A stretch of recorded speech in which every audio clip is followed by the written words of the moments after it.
오늘은 여러분에게 그 삼손 이후의 사사 시대에 대해서 말씀을 드리겠습니다.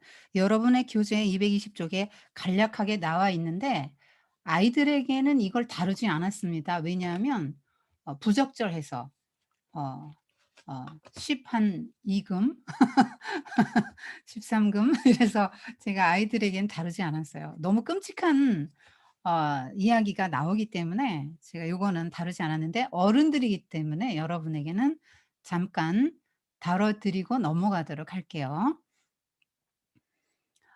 이 삼손 이후의 사사시대 여러분 성경이 있으면 사사기 17 장입니다. 옆에 놓고 항상 좀 보십시오. 그 사사기 17 장부터 21 장까지는 어떻게 보면 부록처럼 느껴져요.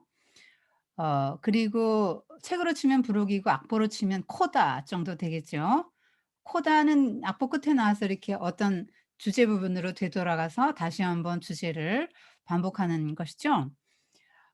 그런데 인제 이 부분부터는 어떤 게 없어지냐면 순환 사사기의 순환 서클이 없어지고 순환 서클은 뭘 말씀하는지 아시겠죠? 그게 없어지고 인제 뭐가 반복적으로 4 번이 등장해요. 17 장부터 21 장까지. 그때 이스라엘에 왕이 없었으므로 사람마다 자기 소견에 옳은 대로 행하였더라. 그러니까 사사기 기자의 논평이죠. 그러니까 왕정 시대의 사람이 쓴 게 틀림없죠. 사사기는 왕정 시대의 어떤 사람이 사사기 사사 시대를 보니까 '아유 그때는 왕이 없어서 그렇게 무정부 상태가 됐던 거야.' 이렇게 계속 평가를 내리고 있는 거예요.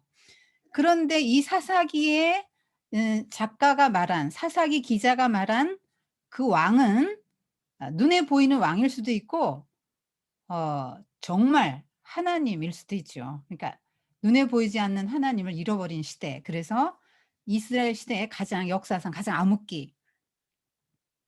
그러면 너무 이상하지 않습니까? 왜 젖과 꿀이 흐르는 땅이고 하나님의 약속의 땅인데 그런 암흑기가 찾아올까요? 왜 안식을 누리지 못하고 이런 혼란기, 암흑기, 역사상 가장 암흑기가 왔을까요? 그것을 사사기가 말해 주는 거죠. 그러니까 제가 여러분에게 강조해서 항상 그려 드렸던 게 이겁니다. 여러분 이거를 절대로 잊으면 안 됩니다. 하나님의 주권, 하나님의 백성, 하나님의 땅이에요. 요 3 요소가 하나님의 나라를 이루는 거예요. 이게 나라의 3 요소잖아요, 국민주권 영토가. 하나님 나라의 3 요소도 이거라고요. 주권, 국민, 영토예요. 그런데 어떻게 해야 하나님이 주신 젖과 꿀이 흐르는 땅에서 안식을 누릴 수 있느냐? 어떻게 하면 안식을 누리고 그 말씀하신 젖과 꿀을 먹으면서 살 수 있습니까? 하나밖에 없죠. 요거 인정하는 거예요. 요거 인정하는 거예요. 하나님 백성이 요거 인정하면 이 땅에서 안식을 누려요. 아담과 하와도 주권 인정하니 하고 자기가 주권 행사하려다가 에덴을 쫓겨났죠. 안식을 잃어버렸단 말이에요. 원래 사람은 6 일째 끝쯤에 지어서 자고 일어났더니 안식이었어요. 그 얘기는 뭐냐면 사람은 하나님과의 교제 가운데서 하나님의 주권을 인정하는 동안은 "안식이 영원할 것이다." 라는 얘기를 하는 거죠. 하나님의 축복과 보호와 안식. 하나님 나라는 여기 복이 들어가니까 안식이 들어가요. 안식의 축복이 뭐냐면 아무것도 안 하는 게 아니라 안식은 하나님을 많이 누리는 거예요. 여러분 아이가 엄마 품에서 최고의 안식을 누릴 때가 젖 먹을 때 아닙니까? 아이 그보다 아이가 행복한 순간이 없잖아요. 엄마 품에 안겨서 눈을 둘이 맞추면서 젖을 먹고 엄마가 사랑의 밀어를 나누고 이게 아이로서는 최고의 안식이잖아요. 이제 막 갓 태어난 사람들이 세상에 갓 나온 사람들이 하나님 형상으로 빚어졌는데 하나님이 "내가 너랑 교제하려고 내 형상 줬어. 너희들은 개 형상도 아니고 고양이 형상도 아니고 너희들은 동물의 형상이 아니고 사람 하나님의 형상을 나눠 줬으니까 나랑 같이 이렇게 파트너로 이야기하자 해서 만든, 그래서 막 안식은 뭐냐 하나님을 누리는 거예요. 그래서 하나님의 백성이 하나님의 주권만 인정하고 이 모든 거 하나님이 창조하셨죠. 모든 거 우리에게 주셨죠. 이것만 인정하면 하나님의 땅에서 영원히 안식을 누려 영생의 존재니까. 그런데 그걸 못하고 쫓겨났잖아요. 주권을 인정하지 않아서. 그럼 사사기는요? 사사기는 여기 가나안 땅을 주셨죠. 에덴 동산 대신에. 대입을 해 보세요. 가나안 땅을 주셨고 출애굽한 이스라엘 백성들이 여기 지금 있단 말이에요. 근데 이들이 하나님의 주권만 인정하면 되는데 사사 시대 이들은 문화, 아까도 제가 문화 말씀드렸죠. 조금 전에. 문화에 정복당하죠. 왜냐하면 너무나 교묘해요. 이 문화는 우리에게 좋게 해 준다고 해요. 우리가 잘 되게 해 준다고 한단 말이에요. 우리에게 좋게 해 준다. 그렇게 약속을 하고 우리를 행복하게 해 준다고 약속하기 때문에 사람들이 거기에 인제 넘어가는 거죠. 그래서 왕이 없었다. 지금 주제 공식 지금 공식 지금 이 순환 서클 대신에 어떤 한 주제가 4 번이나 반복되는데 거기에 1 번이 뭡니까? 왕이 없었다. 이렇게 명시적으로 얘기해 주고 있잖아요. 왕이 없었다는 얘기는 뭐죠? 하나님의 주권을 행사하지 않고 누가 왕자리에 올라갔습니까? 내가. 내 소견의 어른대로 내가 왕이 돼서 살았다. 그러니까 뭐죠? 여러분 잘 보십시오. 이 원리만 여러분이 갖고 계시면 하나님의 복을 누릴 수 있어요. 안식을 누리고. 자, 하나님의 주권을 인정하지 않고 여기에 내가 들어갔어요. 그러니까 하나님의 백성이 자기 정체성을 잃은 거죠. 내가 지금 여기 하나님이 이 땅에 왜 보냈지? 가나안 땅에 하나님 나라 이루려고. 그 비전도 잃은 거고요. 자기가 왜 여기 사는지, 자기는 어떤 존재인지, 하나님과의 관계는 어떻게 맺어야 되는지를 모르는 거죠. 왕도 없고 백성의 정체성도 없고 어떤 사명 의식도 없고 하나님 나라의 비전도 없고 회개도 없어요. 자기가 잘못됐다는 생각도 못 합니다. 서클이 돌아갈 때는 그래도 강국이 압제를 하잖아요. 보잘것없는 나라가 힘이 세져서 압제하면 죽겠다고 소리 지르잖아요. 부르짖어 기도하고 회개라도 했잖아요. 근데 지금은 그런 서클이 없어졌어요. 그래서 회개도 안 하고 그대로 쭉 갑니다. 요게 한 뭐 학자에 따라서는 250 년, 300 년, 어떻게 또 길게 보면 맥시멈 350 년까지도 봐요. 사사 시대를 뭐 사무엘까지도 사사 시대를 보니까요. 그래서 왜 이렇게 됐는가 이들이. 그리고 이 성경 말씀이 그때에 국한되는 말씀이 아니니까요. 현실에 오늘날 우리에게 하나님께서 주시는 말씀이니까요. 오늘날 그럼 나의 삶에 안식이 있나? 나는 하나님의 주권을 잘 인정하고 있나? 난 하나님 나라의 백성으로서의 정체성을 분명히 갖고 있으며 그 정체성에 합당하게 살아가고 있는가? 이것을 한번 점검해 보셔야 합니다. 그렇게 해서 사사기 17 장에 그 하는 그 이 사사기의 기자가 한 명을 선정해요. 사사기 이 시대 사람들이 이렇게 타락했는데 이렇게 전형적인 그 타락의 하나 example로 그 미가라는 사람을 하나 이제 등장시켜요. 이 사람은 그냥 이 한 명이 그랬다는 게 아니고요. 보편적이다 이렇게 보시면 됩니다. 그리고 이 미가를 제가 교재에는 안 해 놨는데 여러분 볼 만한 사람이에요. 미가나 미가 엄마. 미가 엄마는 오늘날 우리 어머니들이더라고요 보니까. 잘 보십시오 그래서. 미가 엄마에게 아이덴티파이를 하시고 잘 보셔야 합니다. 이 미가 17장 보십시오. 미가인데 그 엄마가 은 1,100을 잃었어요. 여러분 은 1,100은 들릴라를 블레셋 방백이 매수하려던 금액이죠. 수억 원입니다 지금으로 치면. 자, 그런데 이 엄마가 부자인가 봐요. 그 은 1,100 인데 1,100을 잃어버렸어요. 그러니까 뭐 우라통이 터질 거 아니에요? 어떤 X가 내 돈을 훔쳐갔다. 그 X는 저주를 받아서 질 뭐 오만 가지 저주를 다 쏟아붓겠죠. 집안 대대로 망해라 뭔지 이런 식으로 했겠죠. 그래 저주를 듣고 보니까 너무 불안한 거예요. 이거 아들이 훔쳤거든요 사실은. 근데 여러분 지금 잘 보십시오. 지금 "훔쳤다." 이렇게 나와요. 여러분 지금 이게 지금 몇 계명 지금 8 계명 어긴 거잖아요. 도둑질하면 안 되는데 그것도 엄마 걸 훔쳐요? 그러면은 부모 공경도 어겼네. 5 계명도 어겼네. 그리고 왜 훔쳐요? 아이 탐나서 훔쳤죠, 탐심. 그러니까 또 남의 그 어 10 계명 훔치 남의 걸 탐내지 말라고 계명도 어겼네요. 그리고 돈밖에 모르네 지금 이 아들이 미가가. 돈이 최고네요. 돈이 신이네요. 탐심. 돈이 최고예요. 1 번.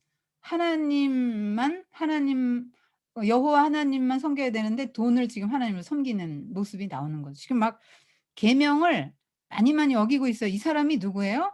다 하나님을 믿는다고 하는 사람들이에요.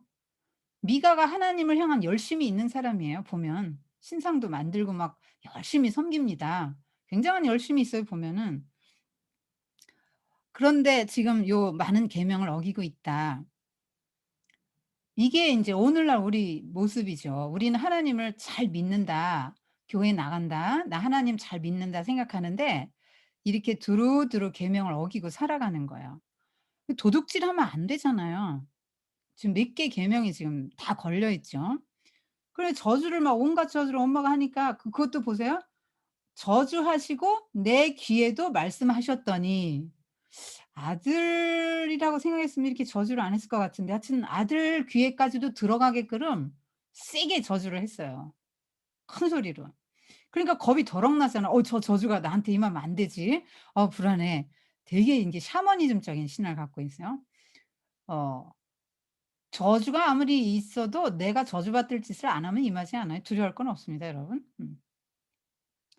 어머니 저 사실은 제가 가져갔어요. 여기 갖고 왔어요. 1,100 은 1,100을 반납합니다. 근데 원래 계명에는 2 배로 갖다 줘야 돼요, 도둑질했으면. 만약에 황소 한 마리를 남의 거를 훔쳐다가 잡아먹었어요? 그러면 5 마리 변상해 줘야 돼요. 양은 4 마리. 아직 훔쳐갔는데 쓰지 않았다. 돈? 그럼 2 배. 변상할 때는 그렇게 해 줘야 돼요. 그 지금 변상도 안 했으니까 이것도 율법 어긴 거죠. 그러니까 율법을 어기는 게 너무나 자연스러운 세상이 됐다는 거예요. 그리고 아무런 가책이 없어요. 그리고 잘못을 회개해 가지고 갖고 와야 되는데 회개도 안 해요. 잘못했다는 말이 안 나와요. 그냥 엄마 저주가 두려워서 엄마가 한 저주가 나에게 임할까 두려워서 하는데 지금 이 엄마는 자식을 어떻게 가르쳐야 돼요? 아주 호되게 혼내야 되는 거 아니에요? 여러분 자식이 도둑질을 했어요. 어떡할래요? 죽지 않을 만큼 때려 줘야죠 여러분. 그래야 다시 도둑질하지 않을 거 아니에요.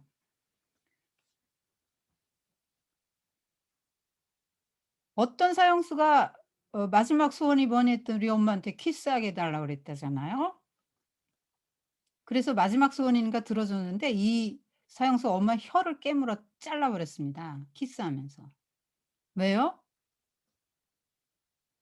처음에 도둑질했는데 제대로 안 가르쳐 줬거든. "잘했다." 그랬거든. "아이고 어디서 이런 걸 갖고 왔냐." 그랬거든. 그러니까 바늘 도둑이 뭐가 됩니까? 소도둑 되는 거죠.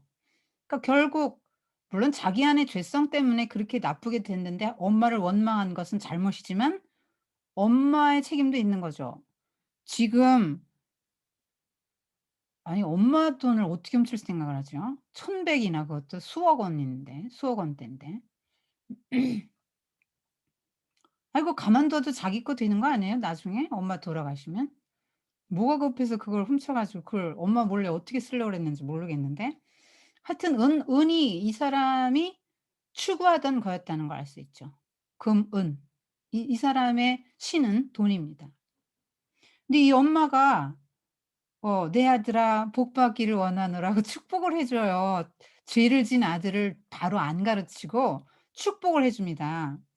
그리고 어 이렇게 말하죠. 3절 보십시오.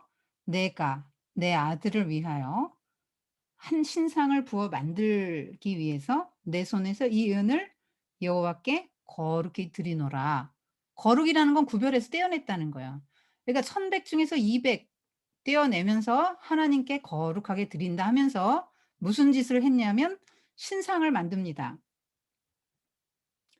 은 200을 가져다 은장색에 줘 신상을 만들었는데 그 신상을 놔요. 그러니까 신상이 사람의 모양이었는지 뭐 아니면 그 황소였는지는 알 수 없지만 신상을 부어 만들었어요. 그래서 신당이 있대요, 미가의 집엔. 개인 가정 제단. 집집마다 우상들을 기드온 때도 뒀잖아요. 바알 우상이 집집마다 있었잖아요. 자기 집에도 둘 수 있었지 않습니까? 그래서 개인 신상을 이 개인 신당이 있어서 거기다가 신상을 인제 거기다 세웠어요. 그리고 그거 가지고 또 만족이 안 돼서 뭘 하냐면 5 절에 보면 에봇과 드라빔을 또 만들어요. 근데 에봇 드라빔이 있으면 뭐예요? 제사장이 있어야 되잖아요. 근데 인제 평민 자기 아들 레위인도 아닌데 자기가 임명을 해요. 제사장으로 삼아요. 그러니까 거기 6 절에 인제 그 공식 주제가가 반복이 됩니다. "이스라엘에 왕이 없었으니." 이게 반복이 되죠. 그런데 그때 유다 베들레헴의 한 청년, 소년으로 어떤 성경엔 나와요. 그런 그 청년 소년이 있었는데 이 사람이 인제 유리방황해요. 그 베들레헴에 살다가 지금 여기 베들레헴이라는 도시는 성읍은 이스라엘 역사에서 하나도 안 중요한데 지금 이 사건을 통해서 베들레헴이 이렇게 역사의 무대로 등장해 이게 중심지로 딱 부각돼요. 이따가 나오미 룻 보아스 배울 텐데 그때도 베들레헴이 중심지가 됩니다. 이게 지금 요 부분이 사사기 룻기가 지금 사무엘상하 왕정으로 가면서 다윗의 나라 하나님의 나라로 연결되기 때문에 다윗이 태어난 베들레헴을 이렇게 쭉 역사의 중심지로 이렇게 무대 중심으로 부각시켜 주는 겁니다.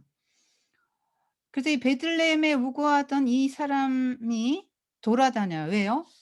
유다 지파 같이 훌륭한 지파가 레위인을 안 돌보니까 먹고 살 길이 없어서 생계를 위해서 '누가 날 먹여 줄까.' 하고 떠돌아다니는 거예요.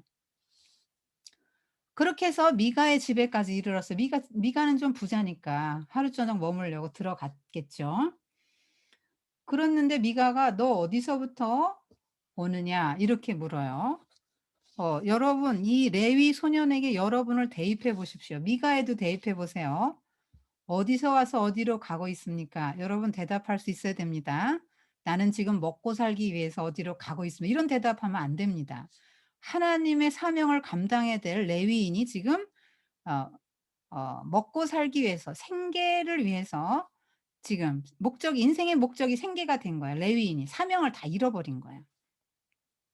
그래서 어 그 얘기를 했더니 미가가 제안을 하죠. "아 나를 네가 나와 함께 거주해서 네가 나를 위해서 그 내 제사장이 되다오. 그러면 내가 해마다 은 10 주고 의복 옷 한 벌과 먹을 것 줄게." 연봉을 제시합니다. 여러분 이 정도 연봉에 굉장히 만족하고 거기에 있었다고 나와요. 지금 굉장히 자존심 상하는 연봉이거든요. 그냥 옷 한 벌에 그 은열에 "밥 먹여 줄게." 했더니 지금 자신을 헐값에 팔아 넘겨서 미가의 사적인 제사장이 되는 것인데 그러니까 종교의 어떤 그러니까 이 사유화라고 볼 수 있나요? 그렇게 되겠죠. 여러분 시대가 타락하면요. 공적인 영역에서 종교가 밀려나서 사적인 영역으로 축소됩니다. 여러분 유럽에서도 그랬고 미국에서도 보십시오. 1960 년대부터 존 F 케네디 대통령이 되면서부터 막 어 공적인 영역에서 채플 사라지고 공식 기도하지 못하게 하면서 자유주의 물결이 들어가고 존 듀이 자유주의 교육자죠. 예. 그다음에 뭐 존 레논 뭐 이런 사람들이 막 뭐 "네 하고 싶은 대로 해." 뭐 이런 노래 부르지 않았어요. 비틀즈가 그렇게 그런 거 했잖아요. 그런 물결들이 막 복합적으로 작용하면서 신앙이 공적 영역에서 물러났어요. 이거는 굉장한 타락을 초래하죠. 신앙이 공적인 영역에서 물론 공적인 영역이 돼도 막 로마 가톨릭처럼 비대해지고 막 그러면 타락해요. 그렇지만은 공적인 영역에서 이 신앙이 있을 때와 공적인 영역에서 싹 밀려나고 어떤 개인의 이걸로 사적으로 축소화되면은 힘을 못 쓰는 거예요. 신앙이 아무 힘이 없는 거예요. 지금 어 미가의 사리 사욕을 충족시켜 주는 사람을 위한 종교가 되는 거예요. 여호와의 종이 지금 사람의 종이 된 거예요. 얼마나 타락한 겁니까? 지금 한국 교회 목회자들도 어 지금 이런 분들이 적지 않아 계시죠. 예. 직업적인 목회자. 그래서 어떤 목사님 아들하고 장로님 아들하고 싸웠는데 누가 이겼습니까? 장로님 아들이 이기죠. 왜? "야" 목사님 아들이 인제 "야 우리 아빠가 제일 높아. 우리 교회에서 우리 아빠가 제일 힘 세다. 우리 아빠 목사님이잖아. 설교도 하시고." 어 "아니야. 우리 아빠가 더 힘 세." 장로님 아들 말. "우리 아빠가 니네 아빠 돈 준단 말이야." 월급 주는 거야. 그러니까 장로님 아들이 이기죠. 지금 목사님들 웬만한 목사님들이 장로님들 무서워서 말 못 합니다. 아니 지금 애들 데리고 쫓겨나잖아요. 입 바른 소리 했다가 목회 못 합니다. 제대로 가르치려고 정말 지금 다 지금 이 미가 엄마도 미가 못 혼내키잖아요. 안 혼내키잖아요. 지금 어느 목사님이 장로님들 야단칩니까? 장로님들 이게 성경에 어디에 그런 말씀이 있습니까? 막 이렇게 하면서 야단치는 목사님 좀 봤으면 좋겠어요. 그러니까 지금 뭐라 그러냐면 "네가 나를 위하여 내 아비가 되어 주고 아버지가 되어 주고 제사장이 되어 달라." 이렇게 하는데 겉으로는 뭐라고 부르는 거예요?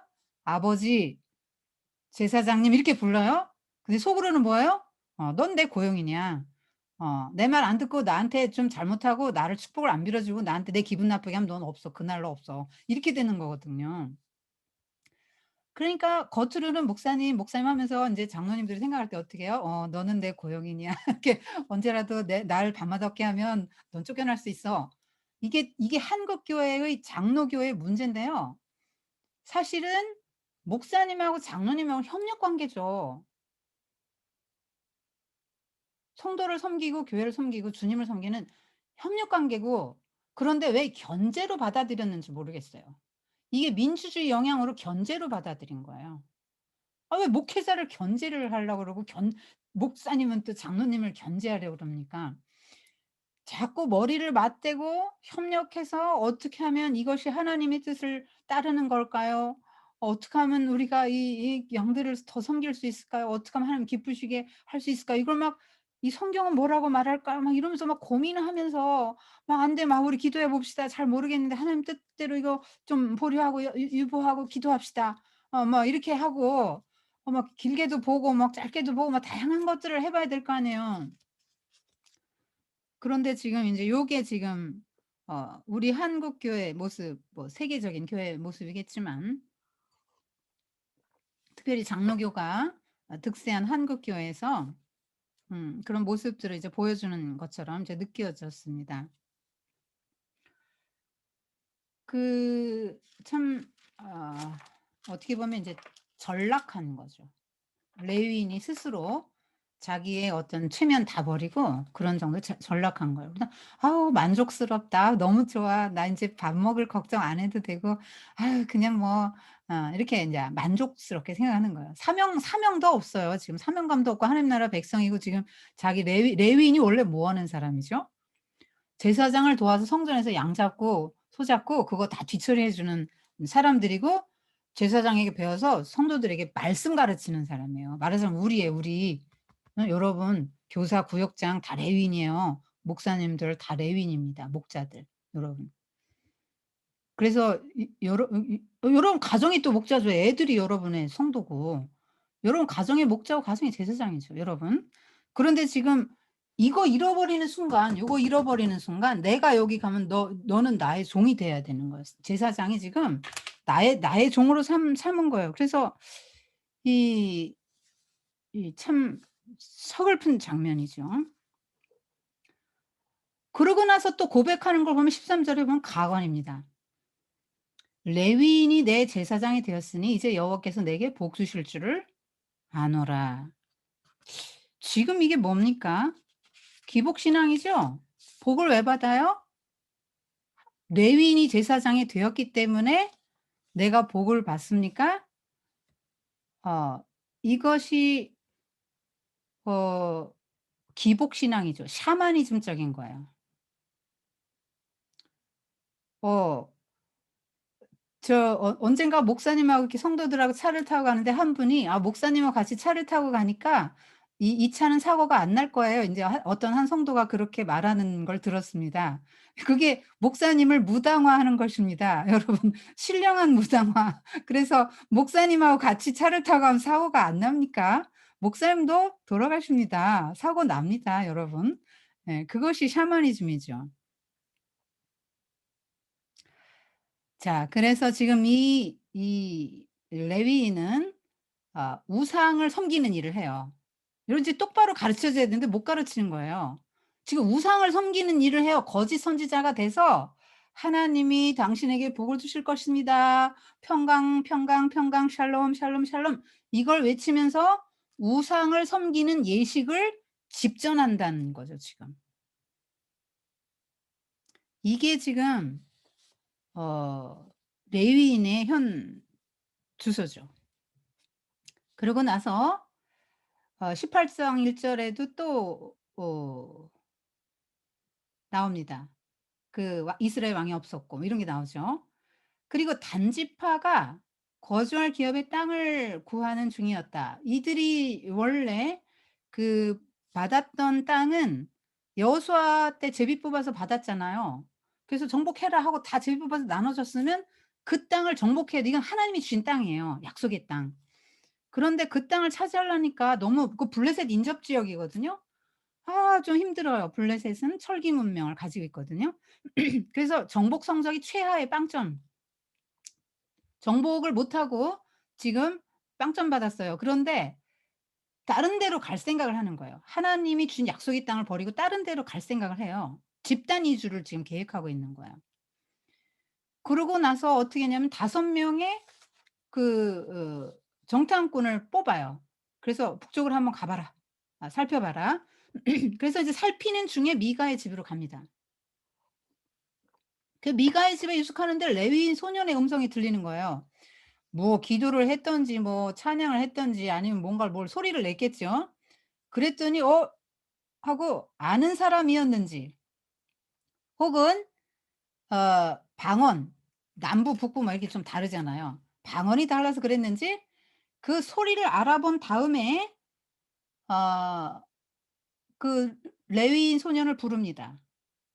레위인 소년을 불러서 질문을 하죠.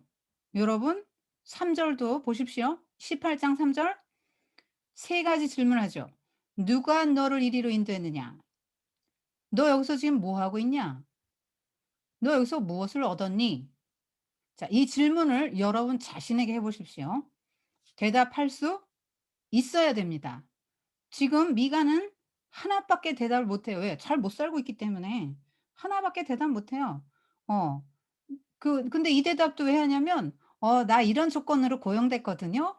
그 얘기를 하는 거예요. 그 얘기는 뭐죠? 왜 이 얘기를 합니까? 3 개의 대답 중에 딴 건 다 못하고 이것만 왜 합니까? "나 더 좋은 조건이라면 언제라도 차 갈아탈 수 있어요." 이 말이에요. 그랬더니 이런 얼치기 제사장인데 가짜 제사장이잖아요. 그런데 인제 물어요.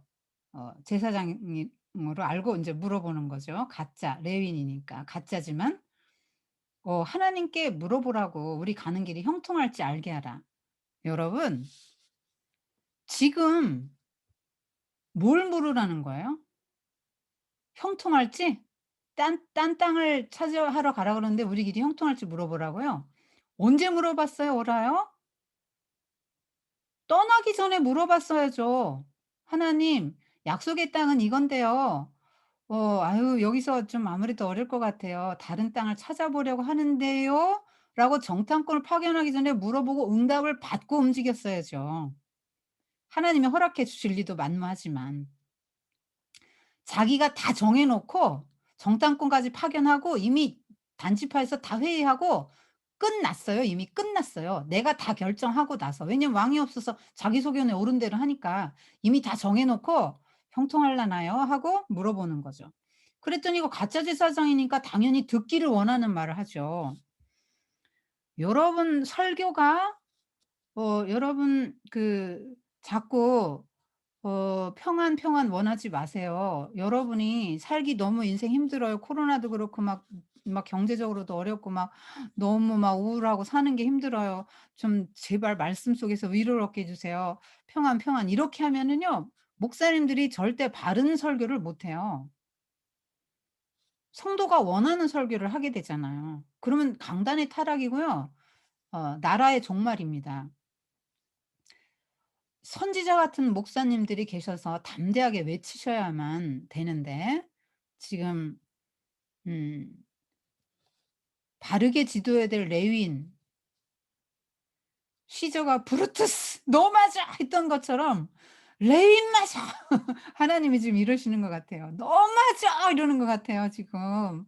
지금 이 레위인이 지금 똑바로 가르쳐야 되는데 샬롬 평안히 가십시오. 잘 될 것입니다. 샬롬 샬롬." 이러는 거예요 지금. 미가한테도 샬롬 샬롬 지금 도둑놈인데 미가가 도둑놈인데 하나님이 그 미가에게 벌을 주시죠. 안 주시겠어요? 나중에 빈털터리 됩니다 다 뺏기고. 음. 근데 그거를 어 잘못했다고 못 가르치는 거예요 지금. "너 잘못이야. 그거 하나님 앞에 죄야." 이렇게 말을 못 하는 거예요. 목사님도 성도에게 그렇게 말 못하고 부모도 자식한테 말 못해요. 엇나갈까 봐 못한대요 물어보니까. 음. 더 역효과 나고 엇나갈까 봐 못해요. 근데 여러분 말을 듣든 안 듣든 간에 여러분이 그렇게 살든 못 살든 바른 복음을 전해야 됩니다 자식에게. 음.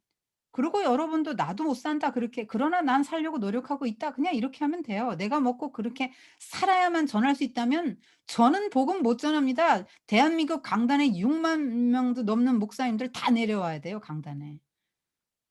십계명 다 지키고 말씀대로 다 사는 목사님이 어디 있겠어요. 하늘 아래 아무도 없어요.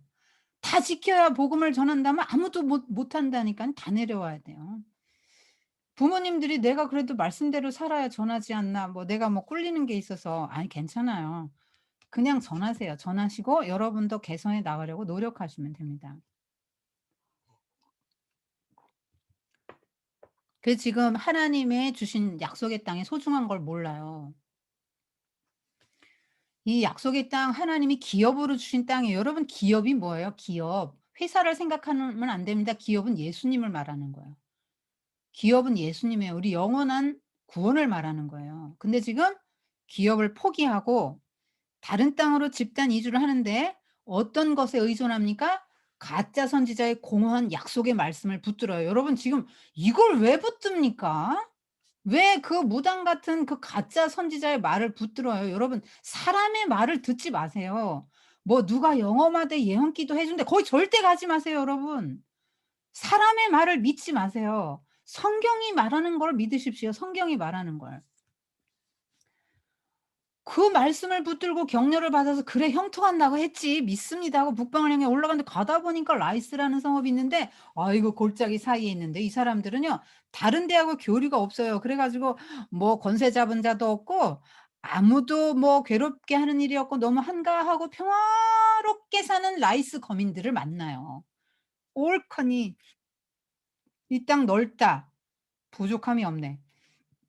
그러고는 "하나님이 너희 손에 붙이셨느니라." 하면서 싸워서 인제 이 라이스 성읍을 하는데요. 여러분 이게 지금 왜 문제인지 한번 잘 의미를 생각하셔야 됩니다.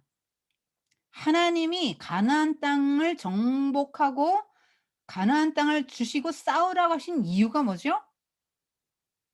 가나안 원주민들의 아모리인들의 죄가 하늘에 닿았기 때문에 그들이 강자가 약자를 억압하고 힘과 권력을 추구하고 돈과 세상과 쾌락과 이런 걸 추구하고 강자가 약자를 억압하는 이 사회 구조 시스템, 음란한 이 사회의 시스템이 극에 달한 거죠. 그래서 아주 이게 어 하나님이 더 이상 그걸 두고 볼 수가 없어서 어떤 것든지 임계점에 달하면 깨지는 거 아닙니까? 터지는 거죠. 죄악이 하늘에 닿았기 때문에 하나님이 이들을 처단하고 거룩한 백성을 이식한 거예요. 이식. 옮겨 심은 거예요. 애굽에서. 옮겨 심었는데 지금 멀쩡하니 평화롭게 잘 살고 있고 강자가 약자를 억압하지도 않는다고 지금 나오잖아요. 권세 잡은 자가 없어 괴롭게 하질 않아요. 그럼 이건 가난의 문화가 아니에요, 이 사람들은. 토벌해야 될 대상이 아니고 정벌하고 정복하고 죽여야 될 대상이 아니에요. 이들은 하나님의 나라를 지금 이루고 사는 거예요, 어떻게 보면.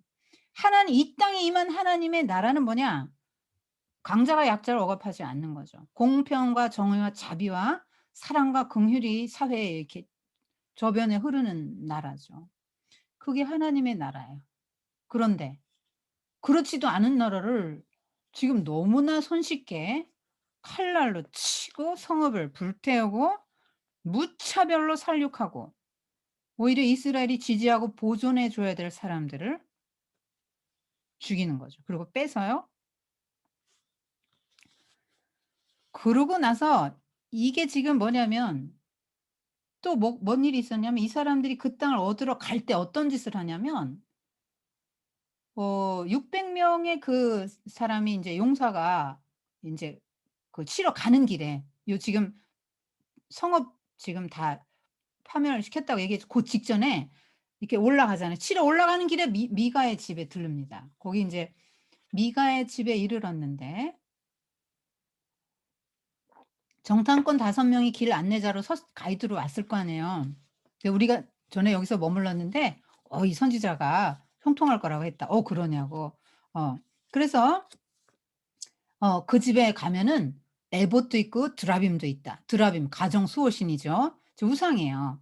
그리고 은상도 부어 만들었잖아요. 은신상도. 뭐 사람 형태의 신일지 뭐 어떤 신을 또 만들었단 말이에요. 그래서 "야 거기 가면 그런 거 있다."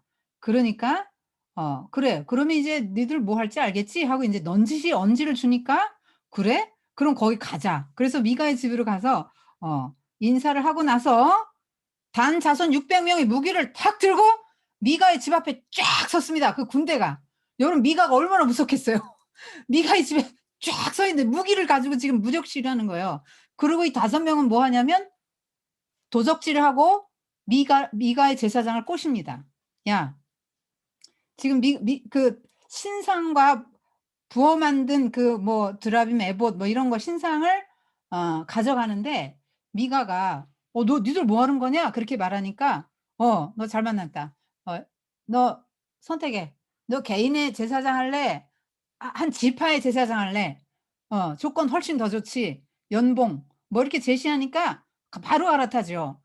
이 레위는 인생의 목적이 뭐예요? 하나님의 영광 하나도 없어요. 지금 다 정체성이 뭐 다 잃어버렸어요. 그래서 우선 많이 주는데 내가 유리한데 그래서 갈아타는 거예요. 기회주의자예요. 뭐 망설일 게 뭐가 있습니까? 미가가 앞장서서 지금 그거를 막 뭐 20 절에 보면 너무 기뻐했다고 나오죠. 왜요? 내 몸값이 올라가네. 아유 좋아라. 나 인제 연봉 더 올랐어." 그러고 미가 개인에게 인정받는 것보다 단 지파에게 인정을 받다니 나 너무 행복해 기뻐." 지금 이러는 거예요 지금. 여러분 이게 기뻐할 일입니까 지금? 이 인생의 목적이 뭡니까? 사람에게 인정받는 거예요? 연봉 올라가는 겁니까? 지금 레위인의 목적이 이렇게 됐다고 말하는 거예요. 이거 이 사람 이야기로 읽으면 안 돼요. 돈 많이 벌게 돼서 너무 좋아.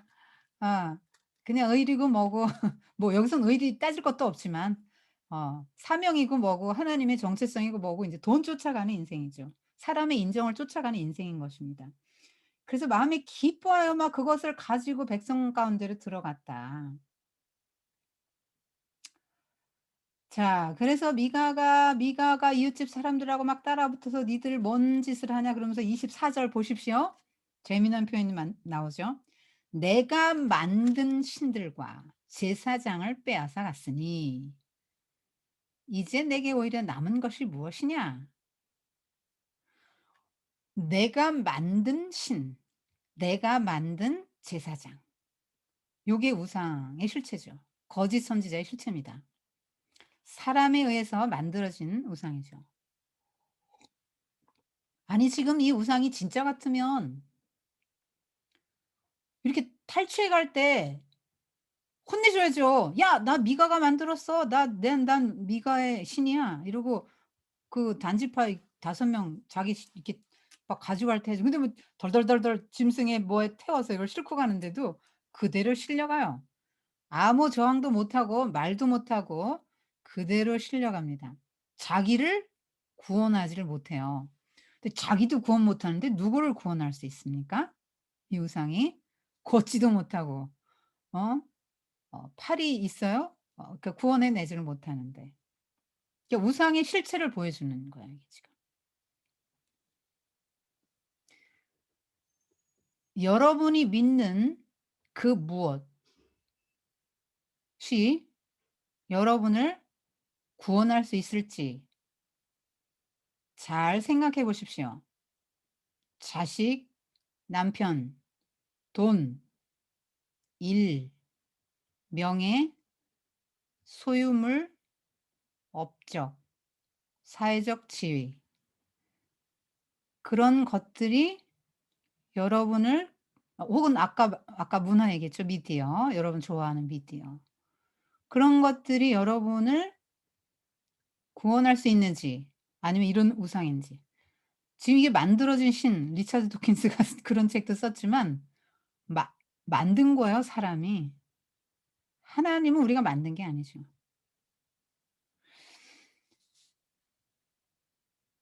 그리고 이제 내게 남은 게 뭐냐? 남은 게 없어요. 우상 숭배자의 종말을 봅니다. 그래서 지금 보니까 어 단 자손이 위협하죠. "시끄러. 가만두지 않겠다. 너 자꾸 그러면 너와 네 가족 가만두지 않겠다. 생명을 잃을까 하노라." 이렇게 말을 하니까 나보다 힘이 세잖아요. 한 명이 600명 용사를 어떻게 당하겠어요. 단 지파에서 추려낸 용사들인데. 그러니까 아무 말도 못하고 돌아가요. 이것이 우상 숭배자의 종말이에요. 다 뺏겼어요. 굉장히 처량하죠. 예. 어 허무하죠? 인생의 마지막에 이렇게 허무해지면 안 될 것 같아요. 이 씨는 그냥 끌려가요. 자기 자기를 그렇게 섬겨 줬던 미가인데 구원해 주지 못해요. 미가를 구원하지 못합니다. 자 그래서 우리가 오늘 미가 이름이 뜻이 뭐냐면 "여호와와 같은 자 누구냐? 없다." 이런 말이겠죠. 없다. 여호와 최고. 미가 예후의 추격형인데 얼마나 부모가 인제 기대를 했겠어요. 그리고 "하나님 같은 자 없다." 하나님 이름을 증거하면서 살도록 만드는 사람 이 사람 하나님 믿는 사람이에요. 교회 다니는 사람이라 오늘날로 말하면. 그런데 수많은 계명을 어긴 근본이 뭐죠? 돈 사랑, 탐심. 돈 사랑이 모든 관계를 깨죠. 하나님과의 관계 깨고 엄마와의 관계 깹니다. 그래서 그걸 가지고 뭐 신은상 만들고 에봇 드라이브 만들고 에봇 드라이브를 왜 만들어요? 신의 뜻을 알려고 미래를 대비하려고. 그래서 하나님의 하나님을 수단으로 삼아서 나의 미래를 대비하려고 하나님을 또 조종하려고. 그래서 축복을 보장받기 위해서 신상을 만들고 하나 그것도 모자라서 에봇과 드라빔까지 만들고 그것도 모자라서 자기가 임의로 자기 아들 중에 아들 평민을 갖다가 편법이죠. 다 제사장 삼고 사적으로 그것도. 그다음에 나중에 레위인을 자기 재산으로 삼아 놓고 '아 인제 난 복 받을 거야.' 하고 고용하고 돈을 줘 가면서 고용하면서 내가 복 받기를 추구했던 사람. 이 사람은 다 이용해요. 물건도 지금 우상 만들었죠. 사람도 어머니도 자식도 제사장도 다 이용하죠. 하나님마저 이용해요, 이 사람은. 미가는. 그리고 이런 우상을 섬겼다. 아까 우상이 어리석음에 대해서 우상이 무능함에 대해서 말씀드렸는데 그런 어리석은 자죠. 그런 우상을 섬긴다는 점에서 분별력이 없는 사람이죠. 종말이 어떤지를 보시면 역사를 보고도 못 배우는 게 인생이지만 그래도 우상을 좀 점검해 보시면 좋겠어요, 내 마음의 우상. 또 미가 엄마. 아이 자식 이름을 이렇게 근사하게 져 놓고 지금 엄마가 앞장서서 우상 숭배하는 건 뭐예요 지금.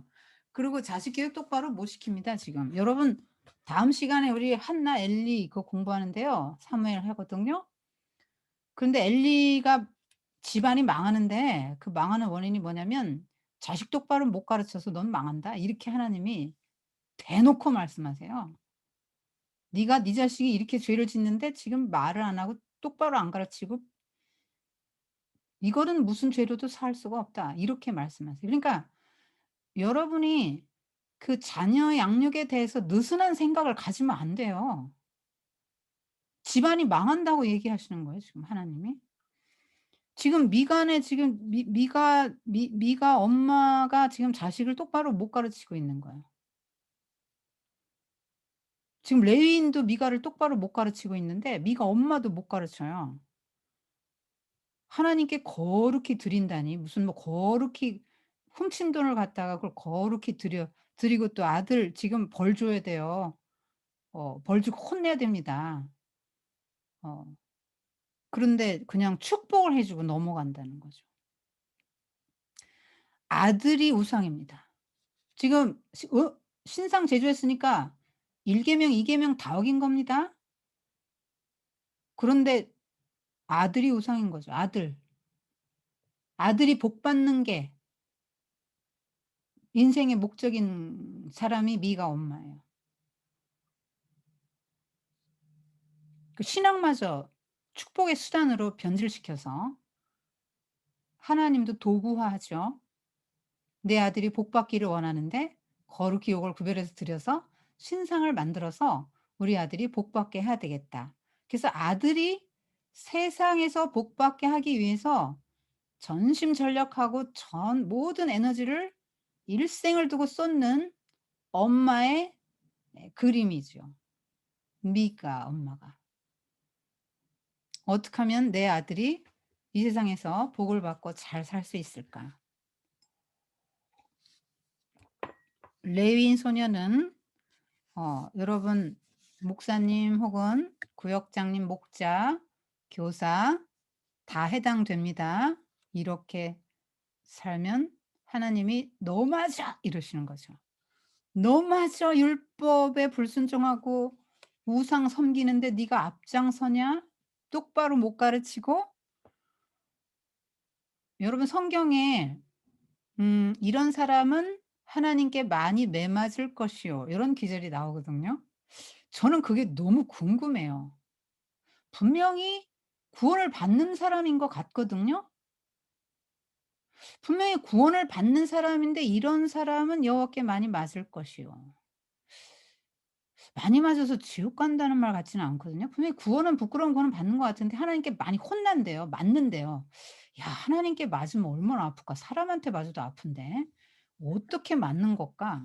근데 맞는 사람이 있을 수 있다는 거죠. 하나님 앞에 그날에. 두려워요.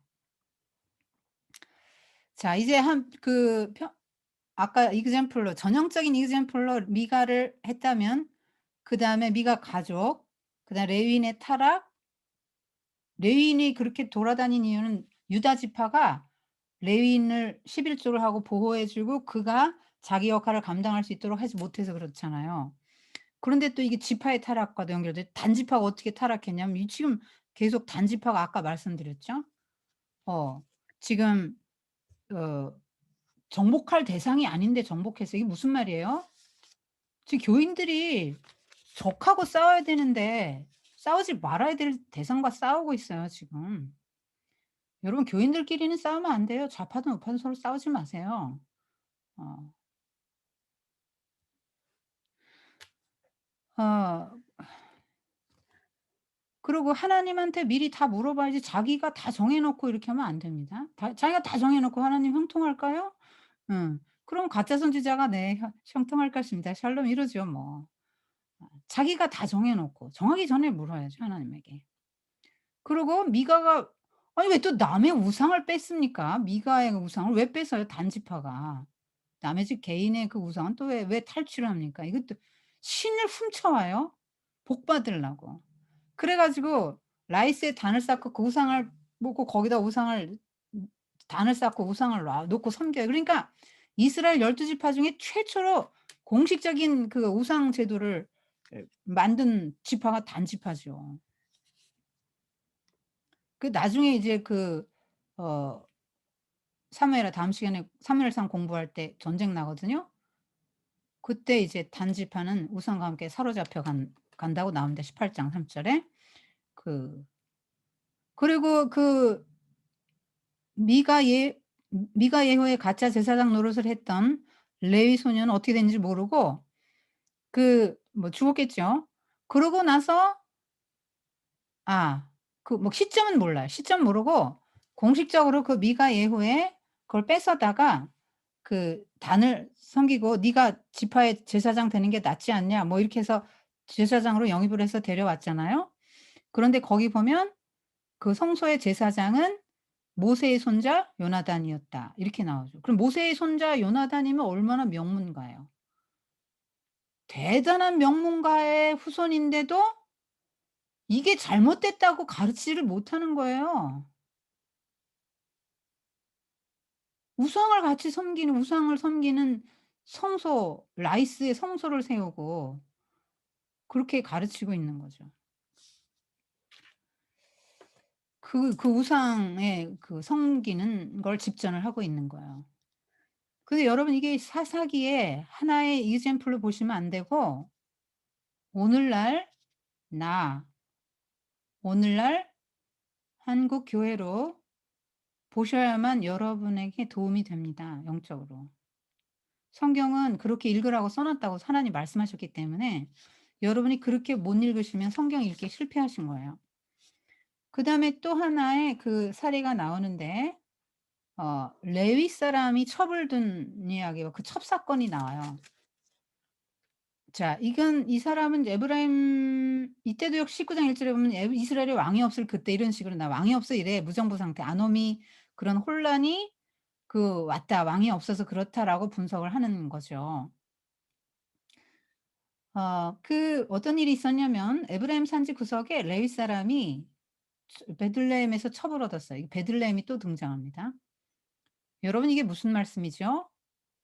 목사님이 세컨드를 얻었다는 얘기예요. 근데 어 이게 아무렇지도 않게 받아들여졌다는 얘기죠. 목사님이 세컨드 얻으면 그 교회 가야 돼요, 안 가야 돼요? 아니 말씀을 못 지키는데 그 교회 가야 돼요? 어? 아 근데 이게 아무렇지도 않아 교인들도 그냥 그 교회 다닌다고. 진짜 그런다니까요. 왜 저기 엄청나게 유명한 교회 있잖아요, S교회. 근데 거기에서 아주 목사님이 젊은 처자들을 많이 인제 힘들게 했습니다. 공식적으로 그게 다 밝혀졌거든요. 근데 인제 자숙하고 안 하셨으면 좋았을 걸. 그분이 인제 홍대 앞에 뭐 또 했어요. 교회를 개척했는데 많이 따라갔습니다. 여러분 인제 그런 거죠. 지금 이게 아무렇지도 않은 거예요. 뭐 '그럴 수도 있지 뭐.' 이렇게 생각하는 거예요. '아 목사님도 사람인데 뭐 그럴 수도 있지 뭐.' 뭐 이렇게 생각하는 거예요 지금. 처벌을 맞았다는 거예요. 그런데 놀라운 건 이 사모님이 또 바람이 났어. 목사님 사모님인데 바람이 났어. 그래 가지고 이거 막장 드라마 지금 막장 드라마예요 진짜 이거. 아이 그래 가지고 이렇게 놀다가 원래 남편이 싫었는지 뭐 어쨌는지 친정으로 도망가 버렸어요. 친정으로 도망간 지 4 개월이 됐는데 인제 수소문해서 알았겠죠. 그래서 인제 그 남편이 아내를 다시 이 여자 첩을 데려오기 위해서 자기 아내는 분명히 있어요. 첩이잖아요. 아내가 있다니까요. 없는 게 아니에요. 근데 또 인제 나귀 두 마리 갖고 아내 진짜 첩 싣고 올 나귀를 갖고 하인 한 명 데리고 거기까지 베들레헴까지 갑니다. 지금 이렇게 해서 제사장의 가족이 레위 사람의 가족이 행음을 했다. 율법에 의하면 돌로 쳐 죽여야 됩니다. 그런데 이것도 벌을 안 하고 넘어가요. 쓱 무마합니다. 데려오려고 그러죠. 그리고 장인이 보니까 너무 고마운 거죠. 지금 돌에 맞아 내 딸이 죽어야 돼. 그런데 죽일 생각을 안 하고 "장인어른 데리러 왔습니다." 이러니까 너무 고맙잖아요. 그래 가지고 막 진탕 먹입니다. 한 3 일은 뭐 통과 그 보통 보편적인 뭐 환영의 의식이니까 3 일은 봐줄 만한데 계속 붙잡아요. 아유 이거 먹고 기력을 보아하라고. 먹고 마시고 그래서 먹고 마시고 즐거워하였더라. 먹고 마시고 즐거워했다. 5 일째까지 계속 먹고 마시고 즐거워했더라. 아니면 먹고 마시고 즐거워하는 게 왜 나쁩니까? 좋은 거죠. 먹고 마시고 즐거워하십시오. 진짜 하나님이 주신 축복이에요. 먹고 마시고 즐거워하는 거 정말 여러분 음식 사랑하는 사람과 같이 먹고 이런 거 굉장히 축복이에요. 근데 레위는 그러면 안 돼. 레위는 먹고 마시고 즐거워하는 게 인생의 전부가 되면 안 된다고요. 지금 5일 동안 이 사람 뭐만 하고 있어요? 먹고 마시고 즐거워하는 것만 하고 있는 거예요 5일 동안. 이 5 일을 한번 늘려 보세요 50년 인생으로. 먹고 마시고 즐거워하는 인생이 되면 안 되죠 레위인이니까. 지금 이 사람이 5 일째는 "안 되겠다. 나 지금 뭐 이제 할 일이 많죠. 뭐 여러 가지 할 일이 많으니까 인제 더 있으면 안 되겠다." 그리고 인제 가야지 하고 오후 늦게 출발해요. 이거 바보 같은 짓이죠. 자고 일어나서 새벽에 출발했어야 되는데 오후 늦게 출발한다는 거 어쩐지 좀 불길한 느낌을 줘요. 복선으로 깔리는 느낌이 들죠. 그래서 가는데 가다가 이제 기브아에 여부스에 이르렀는데 여기 이방인들이라 안 돼. 우리 사람들한테로 가야지. 그래서 기브아까지 굳이 가요. 그래서 기브아에 가서 인제 여자하고 자기하고 하인하고 셋이 이렇게 나귀 두 마리 올라타고 하인 서서 인제 또 이렇게 기다리고 있어요. 누군가 인제 영접해야 되죠. 이스라엘에서는 영접이 최고의 그 문화거든요, 나그네 영접이. 그 아브라함, 이삭 아브라함과 그 롯이 그렇게 했잖아요. 영접했잖아요, 천사를 부지중에. 음. 그런데 아무도 영접을 안 해요. 그 얘기는 뭐냐면 많이 타락했다는 얘기죠. 율법이 무너졌다. 율법에 있는 얘기거든요. 영접해서 발 씻고 먹이고 쉬게 하는 그 나그네 문화. 왜냐하면 이스라엘 백성 자체가 나그네였잖아요. 방랑한 아람 사람이었잖아요, 아브라함 자체가.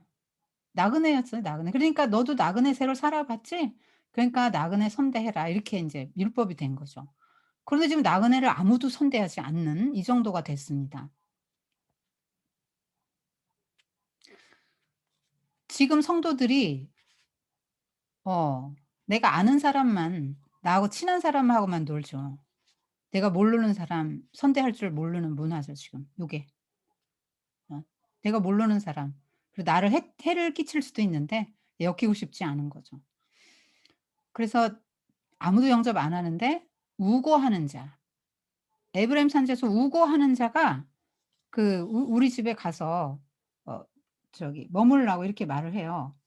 이 사람이 또 질문해요. 17 절에 보면 성경에 나오는 질문은 여러분 모두가 여러분에게 해 보세요. "아담아 내가 어디 있느냐." 이거부터 시작해서 하나님이 하신 모든 질문은 여러분의 이름을 넣고 해 보십시오. 이렇게 묻죠. "그대는 어디로 가며 어디에서 왔느냐?" 예. 여러분 이거 잘 대답할 수 있어야 돼요. 인생의 목적을 묻는 질문이죠. 그래서 대답을 하는데 "나는 유다 벨벳에 갔다가 지금 하나님 집으로 가는데 이렇게 영접하는 사람이 없다. 우리에게는 나귀들에게 먹일 집도 있고 여물도 있고 우리 나와 당신의 여종과 당신의 종인 우리들" 이렇게 좀 낮추긴 낮췄어요 겸손하게.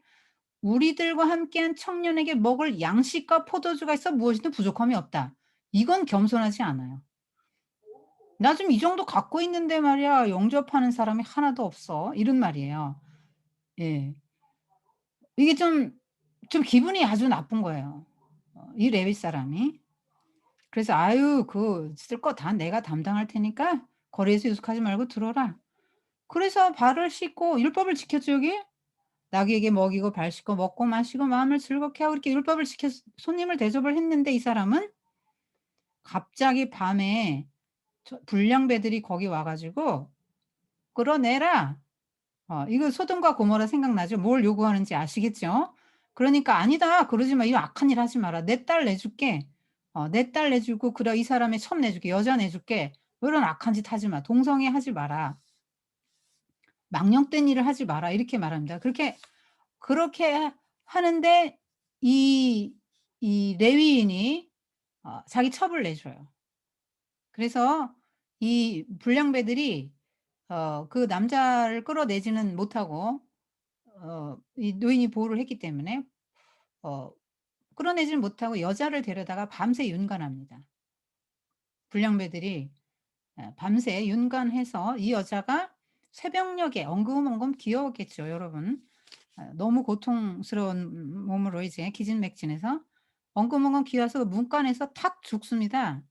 이렇게 똑똑똑 문을 두드릴 힘도 없는 거죠. 그래 보니까 나 아침에 인제 새벽 일찍 일어나서 이 남자가 일어나서 보니까 새 아내가 첩이 인제 그 문간에 누워 있죠. 일어나라고 가자고. 그래도 여자가 안 일어나서 보니까 죽었어요. 여러분 이 지경 되면 보통 지금 뭐 어 여자가 음행을 했어도 용서할 정도면 사랑하지 않나요? 근데 울지도 않아요.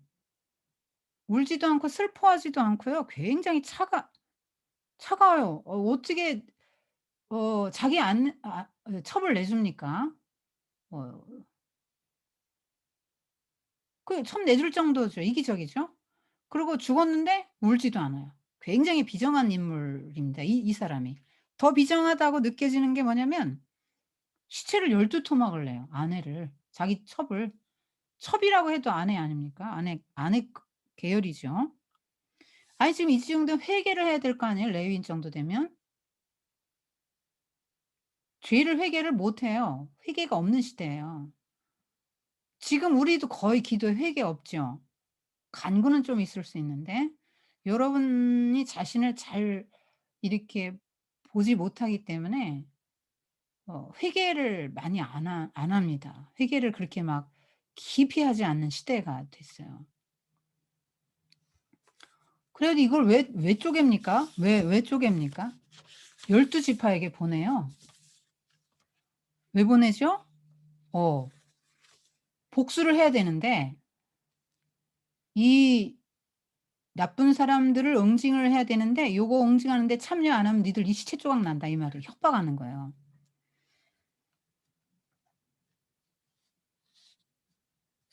근데 음행의 결과는 멸망이죠. 그래서 "이스라엘 백성들도 우상 숭배의 결과는 멸망이야." 이걸 깨달으면 좋은데 그걸 깨달은 게 아니라 회개도 안 하고 그걸 깨닫지도 못하고 공분이 일어납니다. 12 지파에 일제히 공분이 일어나요. 몇십만 명이 모였냐면 40만 명이 모였어요. 여러분 드보라, 바락 전투할 때 몇 명 모였죠? 10,000 명. 기드온 전투할 때는요? 32,000 명. 근데 여기 몇 명 모였어요?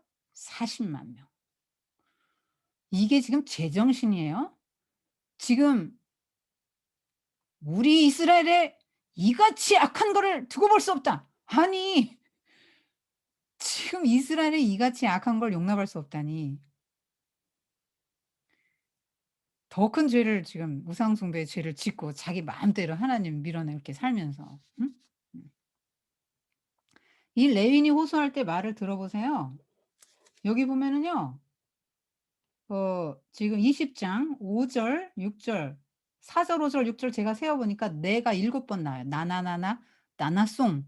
예 지금 나 개인의 문제를 "니들 해결해." 이렇게 하는 거예요 지금. 12 지파로 확대시키는 거예요 지금. 그래서 이스라엘 총회에 모였습니다. 그럼 총회가 모이면 현명하게 일을 해결하려면 어떻게 되죠? 사 조사 다 해야 되죠. 조사위원회를 만들어 가지고 그리고 증거가 확실한지 전후좌우 상황 다 보고 그 죄에 합당한 벌을 내려야 되는 거 아니에요? 그래야 정당한 문제 해결이 되죠. 눈에는 눈만 하면 되잖아요. 근데 좀 요 비류들 몇 명이 그 여자를 윤관한 거 요 죄를 가지고 40만 명이 베냐민 지파를 아주 절단을 냅니다. 과도한 복수를 하는 것이죠. 동족 간에 싸운다고요 지금. 이 에너지를 누구랑 해야 되는데? 가나안인들하고 싸워야 되는데 적들하고 싸워야 되는데 싸움의 에너지가 어디로 향해요? 만만한 동족에게 향하는 거야. 여러분 교인들이 만만하니까 교인들끼리 싸우는 거예요. 저도 막 교회 쪼개지는 교회 2 개나 봤습니다.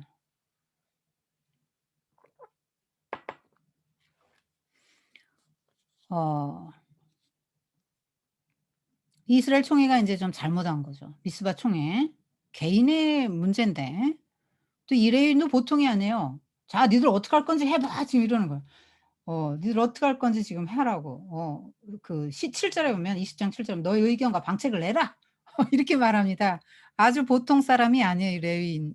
첩까지 뒀는데 약간 뭐 지위가 높았던 아니 좀 이름이 있었던 어 제사장 였던 것 같아요. 그러니까 목사님 중에서도 왜 유명한 목사님들 있잖아요. 그랬던 사람인가 봐요. 지금 이스라엘이 총회가 다 모이고 막 이렇게 응징하려고 했던 걸로 봐서. 그래 지금 베냐민 지파는 2만6천 명이고 기브아 가면 700 명인데 이거 다 합해도 40만을 대항할 수 없는데 지금 이게 굉장히 무모한 결정을 한 거잖아요. 싸우려고 그래요 베냐민 지파가. 처음에 "야 니들 비류들 내놔. 이스라엘에서 악을 제거해야지. 니들 비류들 내가 이 사람들 죽여야 되겠다." 또 이거 아니라고 이 사람들 보호하기 위해서 지파 전쟁이 이렇게 벌어지는데 여러분 여기도 너무 웃기는 장면이 또 하나 나와요. 이게 우리예요. 인제 웃긴다고는 하는데 우리예요. 지금 이 사람들이 어 뭐라고 하냐면 전쟁을 이미 결정을 해요. 결정을 다 해 놓고 군사 모집 다 한 다음에 형식적으로 묻는 거예요. "올라갈까요 하나님? 누가 먼저 올라갈까요?" 어 "유다가 먼저 올라가라." 여러분 하나님이 대답은 했지만 "반드시 이기리라." 이렇게 말하지 않았다는 걸 여러분 잘 들으셔야 돼요. 그 참패하죠. 두 번째 싸움에서 또 참패합니다. 그래서 그때는 밤새 울어요. 밤새 그냥 날이 저물도록 금식하고 번제 화목제를 여호와 앞에 드리고 그렇게 물었는데 그때 하나님의 언약궤가 거기 있었고 아론의 손자 엘르아살의 아들 비느하스가 모시고 섰더라. 그랬는데 인제 이들이 물었더니 "내일은 올라가라 싸워라. 내일은 내가 내 손에 붙이겠다."고 약속을 하시죠. 그래서 베냐민 지파가 절단나고 그중에 600 명만 피해서 동굴에 가서 숨습니다. 다 죽었어요. 26,100 명이 다 죽습니다. 600명 살아남았어요. 지파에서 남자가 칼을 빼고 싸움을 할 수 있는 남자가 600 명이라는 건 그 지파가 거의 전멸했다는 얘기죠. 그렇게 그러니까 하나님한테 물어는 봤는데 자기가 다 결정해 놓고 묻는 게 그게 무슨 소용이 있어요. 지파 간에 전쟁을 할까요 말까요 그러면 하나님 하라고 하겠어요? 하나님 뜻이 아니죠. 지파 간 전쟁은 절대 아니죠. 그러고 나서 이렇게 해서 한 지파 거짐 절단 나고 인제 600명 남고 그것도 도망가서 동굴에서 나오지도 못하고 있으니까 이때 정신이 좀 번쩍 난 거죠. '아이 큰일 났네. 지파가 12 지파 중에 하나가 지금 골이 나게 생겼잖아. 이거 어떡하면 좋지?' 그리고 이제 수습 차원에서 다시 회의를 하는데 어떻게 하냐면 그들이 맹세를 했죠. "전쟁에 참여하지 않는 사람들은 다 죽인다." 1 번. 2번 어 이 전쟁에 참여하지 않는 자 다 죽인다고 했고 그다음에 또 뭐였나? 이 2 가지를 했거든요. 그렇게 해 놓고 어 그랬기 때문에 1 번에 해당되는 족속들이 누가 있나 보자니까 이 야베스 길르앗 족속들이 참여를 안 했어요. 그래서 600 명을 해서 시바지를 여자를 데려오게 해서 또 전쟁을 또 합니다. 이 수습책치고는 참 그렇죠. 그래서 남자들 다 죽이고 처녀들을 데려다가 갖다 줘요. 근데 모자라 200 명이. 400 명을 데려서 200 명이 모자라서 또 아이디어를 제공해요. 이스라엘 총회가 진짜 이게 진짜 이래도 되는지 모르겠어요. 실로의 딸들을 실로에 인제 절기 때 춤추러 나오니까 이스라엘 여자들 중에서 춤추러 나오니까 이스라엘 여자들이 절기 때 모여서 춤출 때 그 춤추는 여자들 보쌈에다가 유괴하고 납치에다가 아내로 삼아라 이렇게 제안합니다. 유괴죄는 사형인데 그때 당시에. 예. 그런데 이렇게 하라고 그래요. 그 지금 이 여기에 보면은 또 재미난 표현이 뭐냐면 "하나님 어찌하여 이렇게 이런 일이 생기면 동족 중에 하나가 이렇게 멸망하게 됐습니다. 어찌하여 이스라엘에 이런 일이 생겨서 지파 하나가 멸망하게 생겼습니까?" 이렇게 말하는데 이게 왜 하나님을 원망합니까? 자기들이 다 저질러 놓고. 이게 인생이라고 말하는 거예요. 자기들이 다 결정하고 자기들이 다 해. 그리고 원망은 하나님한테 하는 거예요. 자, 이 사사기는 어 지금 어 지금 굉장히 많은 지금 제가 이렇게 쭉 말했는데 10 가지의 그 죄가 나와요. 자, 이렇게 하면서 얼마나 그 사사 시대가 타락했는지를 말해 줍니다. 그리고 거기 베들레헴 성읍이 이렇게 쭉 지금 중심지로 오죠. 제가 이거 준비하면서 생각한 게 이스라엘 사람들은 시간도 구별하거든요. 시간도 구별해서 일주일 중에 안식일은 거룩하게 하고 1년 중 가장 거룩한 가장 정점인 대속죄일 하루 딱 있고 그렇게 있잖아요. 속죄일, 안식일 뭐 이런 식으로 날도 시간도 거룩하게 하고 공간도 거룩하게 하지 않습니까? 지성소 가장 거룩한 곳이죠. 근데 지금 베들레헴 이 공간을 하나님의 그 역사의 무대로 이렇게 지금 띄어 올리는 것이 여기서부터 나와요. 지금 다 베들레헴 여자 뭐 이런 거 첩도 베들레헴 사람이고 지금 미가 베들레헴 뭐 이런 거 다 베들레헴 나오잖아요. 그래서 사사기의 베들레헴은 아주 그 무정부 상황이에요. 아 영적으로 아주 최악인데 룻기에서 베들레헴은 거기에 인제 하나님의 섭리적 섭리, 은혜, 돌봄, 하나님의 축복, 헤세드가 있는 그런 베들레헴이고요. 사무엘서의 베들레헴은 이스라엘 다스릴 목자가 나는 베들레헴으로 이렇게 공간도 이렇게 커집니다. 자, 그래서 이 사사기가 하는 말은 뭐냐면 어 결론이 뭐냐. "인간 사사는 다 부족하다. 결함이 많죠." 우리 사사들 6 사사 다 봤죠. 대사사 6 명, 소사사 6 명 다 부족했죠. 물론 온니엘과 드보라는 흠이 없는 걸로 나왔습니다. 인간 지도자에게는 별다른 소망이 없다는 거예요. 지금 지금 우리 제사장들 또 레위인 다 봤죠. 그 지도자들 정말 백성을 올바로 가르쳐야 될 지도자들 또 엄마의 위치에 있는 사람들이 제대로 잘 가르치지 못해서 오히려 더 혼란이 왔다라고 말하는 게 그 사사기의 마지막에 그래서 사사기는 완전한 사사, 우리의 영원한 사사는 예수 그리스도다. 그래서 예수 그리스도를 갈망하게 하는 소망의 책입니다. 여기까지 사사기 하겠습니다.